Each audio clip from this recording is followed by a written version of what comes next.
കൂട്ടുകാരെ എല്ലാവർക്കും പുതിയ ക്ലാസ്സിലേക്ക് സ്വാഗതം. പുതിയ ചാപ്റ്ററിൻ്റെ പേരാണ് പറക്കും വീട്. നമുക്ക് എല്ലാവർക്കും ഒരു പാട്ട് പാടി നോക്കിയാലോ? അപ്പോൾ ടീച്ചറിൻ്റെ ഒപ്പം എല്ലാവരും പാടണേ.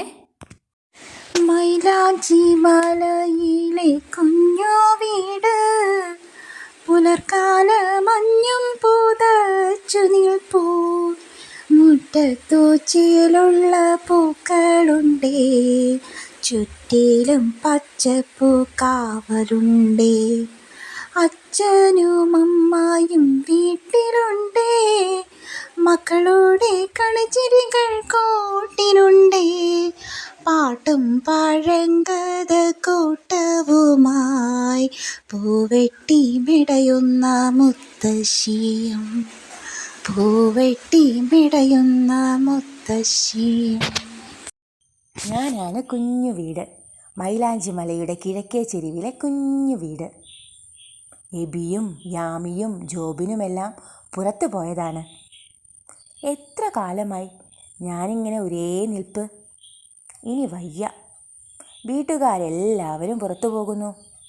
അച്ഛനും അമ്മയും ജോലിക്ക് പോകുന്നു, മക്കൾ സ്കൂളിൽ പോകുന്നു, ആശുപത്രിയിലും അങ്ങാടിയിലും പോകുന്നു, സിനിമയ്ക്കും നാടകത്തിനും പോകുന്നു, വിരുന്നിനും വിനോദയാത്രയ്ക്കും പോകുന്നു, ഉത്സവങ്ങൾക്കും ആഘോഷങ്ങൾക്കും പോകുന്നു. ഞാൻ മാത്രം ഇവിടെ ഇങ്ങനെ കുറ്റിയടിച്ചതുപോലെ. ഒന്ന് കറങ്ങിയാലോ? പോയാൽ വീട്ടുകാർ വിഷമിക്കില്ലേ? എഴുതി വച്ചിട്ട് പോകാം. എങ്ങനെ പോകും? നടന്നു പോവാനാവില്ലല്ലോ, കാലുകളില്ലല്ലോ. പറന്നു പോവാനാവില്ലല്ലോ, ചിറകുകളില്ലല്ലോ. ഉരുണ്ടു പോവാനാവില്ലല്ലോ, ചക്രവുമില്ലല്ലോ. എങ്ങനെ പോകും? ആര് സഹായിക്കും? ഞാൻ സഹായിക്കാം.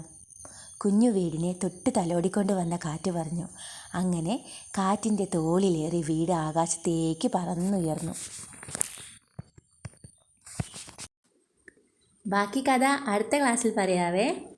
അപ്പോൾ ടീച്ചറിൻ്റെ മക്കൾക്ക് ചാനൽ ഇഷ്ടപ്പെട്ടിട്ടുണ്ടെങ്കിൽ സബ്സ്ക്രൈബ് ചെയ്യണം. അപ്പോൾ നമുക്കിനി അടുത്ത ക്ലാസ്സിൽ കാണാം.